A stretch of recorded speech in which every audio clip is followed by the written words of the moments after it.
গাছগুলোকে পানি দেওয়ার জন্য। এই যে একটা ঝাঁঝরা কিনে নিয়ে আসছি।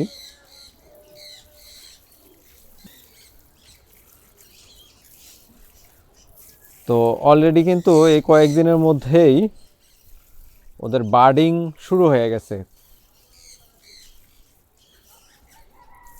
আমি একটু পানি দেওয়াটা শেষ করি, তারপর দেখাচ্ছি। এটা নিয়ে আসার পরে কিন্তু পানি দেওয়াটা অনেক মজার হয়ে গেছে।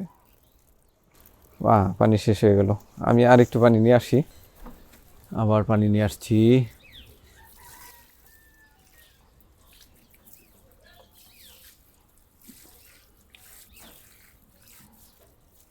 গাছগুলোকে গুছল করাই দিলাম একবারে।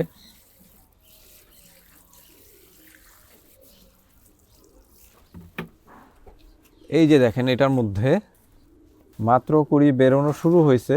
কয়েকদিনের মধ্যে এই সবগুলো গাছেই এরকম কুড়ি বের হতে থাকবে। এরপরে ফুলের মুকুল বের হবে, ফুল ফুটবে ইনশাল্লাহ। অনেক ফুল ফুটছে মাশাল্লাহ। এই যে খুব চমৎকার লাগতেছে। গাছটা আরো বড় হলে আরো ভালো লাগবে দেখতে। এই যে ক্যাকটাস গাছটা, আমরা যে লাল শাকের বীজ বুনছিলাম সেগুলো দেখেন এখন কত চমৎকার হয়েছে। টবগুলো ভরে গেছে একদম মাশাল্লাহ। আর এই যে বিটরুটের পাতাগুলো যা হয়েছে না, খুব চমৎকার হইতেছে। একটা বথুয়া শাকের চারা হয়েছে। এই যে টমেটো কিন্তু ধরছে। এই যে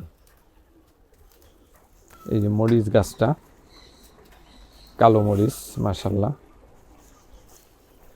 এইদিকে যে কলমি শাকের বীজ দিছিলাম সেগুলো দেখেন কত চমৎকারভাবে গজাইছে। পুদিনা পাতা। আর কয়েকদিনের মধ্যেই এখান থেকে শাক উঠানো যাবে ইনশাল্লাহ।